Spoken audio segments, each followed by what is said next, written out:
All right, good morning, good evening, good afternoon, ladies and gentlemen, citizens of YouTube. Brother Jared, you were doing this particular video, right, because you have a statement, a question, or something, right? Yes, sir. What is it? Well, Pastor, we want to go ahead and we want to know your experience with this guy coming in this community and the matter that he did, and we want to hear your point of view on it, on how he was acting and his character. Brother Solomon is his name. Elder Doug has been talking to Brother Solomon off and on for like 2 years, and he's been wanting to say he's listened to us.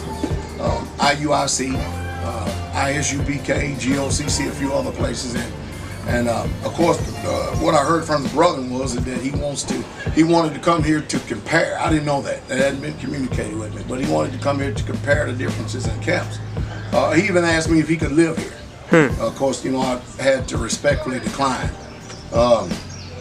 But of course, if anybody who's said they're keeping covenant, they're walking up the scriptures, that the first thing, or at least one of the principles of the word, or the laws or instructions is that you don't never go around comparing yourselves amongst yourselves. You don't compare one person to another so-called camp to another, because the Bible says if you do those things, then you're what? Unwise. Yeah. Is that right? That's right. But we just got finished all day yesterday. Well, let me go. Last night, I met him 2 days ago in the tabernacle along about 12 o'clock he came in. Yes, yes, sir. Came in. Of course, if you've been watching us all this time, we don't allow shorts on men. Right. So that's a telltale sign to let us know that you don't really follow us. But at the same time, we don't spurn people. We just go ahead and let them be as they, until they come into a greater knowledge or learn how to do what the book says. Anytime you go from one place to another, geographical location, the first thing you should do is investigate and inquire of the people to see what their customs are. Right. Because the Bible teaches, you render custom to whom custom is due, tribute to whom tribute. And most people don't have the honor or the respect to actually do that. They think, I guess Christianity mess a lot of people up.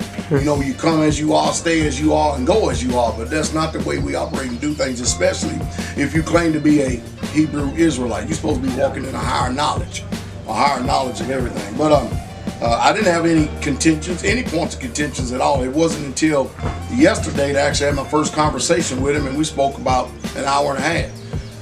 Of course, we was getting ready to bury one of our sisters that is, the hospital was murdered. I'm just going to put it like it is. They just flat out murdered her. And we just had the service today. I conveyed to him the day before, and he was here. He stayed on the land with us. He ate with us. He was here. He stayed on land. And I told him, I said, brother, we're going to be doing the service tomorrow at 11 a.m. Well, anyway, fast forward till today, we're up there, we're doing the service. All right, next thing you know, this big old semi comes down the hill making all this noise. Of course, the truck drivers, they actually came and confronted him to try to get him to cut the truck off or to stop all of it because he's interrupting a burial. We had a graveside service. And what's disturbing to me is the lack of respect that goes on amongst these people in the world today. I assume that when people, and I'm just assuming this, when they have gray hair or they're a certain way, that they assume that everybody's supposed to respect them, but the respect doesn't go the same way. But that's, both ways. But that's not so. That's not Torah. But I had a conversation with him. We didn't have any bones of contention or anything. But anyway, later on, come to find out that they had some discussions late that night, or the night before, with two brothers, had some, I guess, bones of contention or whatever. This morning I get to the dining hall. They said that Brother Solomon want to talk to me. He's supposed to be on the road. I said, what do you want to talk to me about? And apparently he wanted to talk to me about the contention that he had with a couple of brothers. Well, according to the word, what does the Bible say? The Bible doesn't teach you to come to me if you have an ought with your brother. It teaches you to go to your what? Your brother. To your brothers, that's right? Yes, sir. You go to him and him alone. And then if it's something you can't reconcile or something you can't rectify, then that's when you bring two or more witnesses. Correct. But he wanted to, when I spoke to him after the funeral, after the graveside service, he wanted to actually run it by me. And I told him, I don't want to hear it, brother, because you have to go through the proper steps of what the book says first before it even gets to us. That's right. And this is also disturbing because we have all these religious people today. You know what I mean? They have teeth seats, they got beards, they got I don't agree with the long hair thing. You know what I mean? But they got the long hair and all this other stuff, and their speech. He's a very meek man. I didn't have any offense with him whatsoever at all. But apparently he had bones of contention with the brother. But you have to understand, when you talk to our brothers, these brothers know Yah. They have their own mind. If you're going to sit down and talk with them, it's just like two bulls that's getting ready to fight in the ring. You know what I mean? The Bible teaches us we should earnestly contend for the faith. Is that right? That's right. So if you bring something different other than a doctrine which we have already received and we're living, and you're going to challenge a brother on something like that, don't expect that this man is not going to respond. He may not respond in the way that you deem worthy. He may not respond in the way that you like, but it depends on how you come. Right. You know what I mean? If you back a dog up in the corner and stuff, if you hit it, it's going to bark. You understand what I mean? Yes, sir. But don't expect just because that you have contentions with certain things. And I'm of the mindset after I heard a few things that they had contentions about. I'm thinking this, and I said to him down there, I said, brother, what's puzzling and troubling to me is this.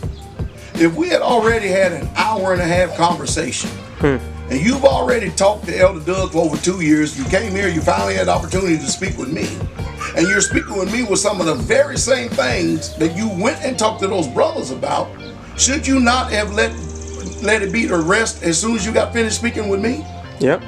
Should it not been put to rest right then and there? But then you continue to go on and keep having the same conversation over the same. I mean, over crazy. For instance, I'll let you in on one of them. One of the contentions I heard is he had a problem with the word shit. Now, the etymology of the word shit means a ship height in transit. It's actually a maritime word. When they used to use maneuver manure from one continent to the next. Wow. For compost. But if I explained to him yesterday that if you go to Japan, they don't know it by feces. They don't know it by boo-boo, doo-doo, or any of these other superbs that you dress it up. You may consider it to be vulgar, but it's not vulgar to us. But there are other words that in the English language we just simply don't use. But if you have a problem with the word shit, then don't come to the land. That's right. That's right. You can keep your peace and you can obey Torah. Yeah. Am I making sense in the maturity yes, sir. of all this? Yes, you are. And if you've already had a discussion, I'm the head here. So if you already had a discussion with me about all of this, then why go and still continue to talk to somebody else unless there's a spirit of dissimulation operating where you actually come in to actually to impart a word or deposit a word into someone in hoping that it would be into their spirit, and then later on it would cause them to either be moved from the faith, if you follow it. Yes, sir. So we agreed about some things, disagreed totally with others. And so I finished it off by explaining he wanted me to give an example of vulgarity. I said, brother, vulgarity is pretty simple, man. If you take Yah's name in vain, and the way you do that, you break his commandments, that is a curse. Yeah. You're bringing curses upon yourself into helium. I mean, the psalmist, Dowell even spoke to that commandment. And I said, let me bring it a little bit more in modern day. You look at the church of Corinth, they had an immorality problem. It's clear. All right? And what Paul reproved these people on, or Saul reproved them on, was that a man took his father's wife. And they didn't even have any reproof, correction, or rebuke, but Paul was highly upset about it and made them put that man. I said, that right there, brother, is vulgar. That's vulgarity. Don't tell me that saying certain words which doesn't make sense in one language to another and stuff because you've been reared in this English culture and you've agreed that that's a bad word, that it's a bad word. Sorry, but shit ain't a bad word. Now, there are other words that I don't let slip out of my mouth. I don't even let come into my mouth. Don't let it enter my mind, like the F word. I never say stuff like that. Because for the sole purpose, I don't want our children to grow up with that and everything. Now, they're going to visit it one day. But they need to know that we don't say stuff like that. Simply not because we're going to be condemned to an eternal damnation for it. Simply because it's just not a healthy word to say in the midst of children.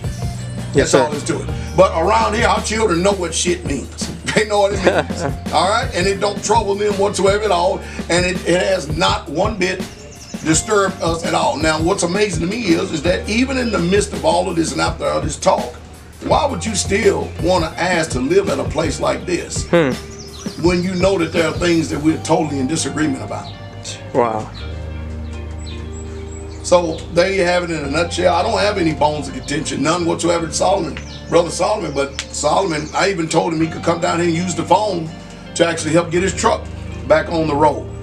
And I said, and what you need to do from there is those two brethren that you spoke to, you need to go with them, go to them, and get it right. If your spirit is disturbed, go. He said, I didn't come for this. I said, brother, well, come for what? Come for what? The contention? Again, you're talking to men. All right, but here at Straitway, we develop men. And if you're going to have a conversation, we're going to sit down and have a conversation. If you're going to disagree, that's fine. But if you're going to use some language where you're trying to demean a brother, punk a brother, or something like that, they're going to rise up because they're men, not because they want to. They're honorable enough. They don't want to fight no old man or nothing like that, but they're going to stand their ground. You know That's right. I mean? Yes, sir. They're going to stand their ground.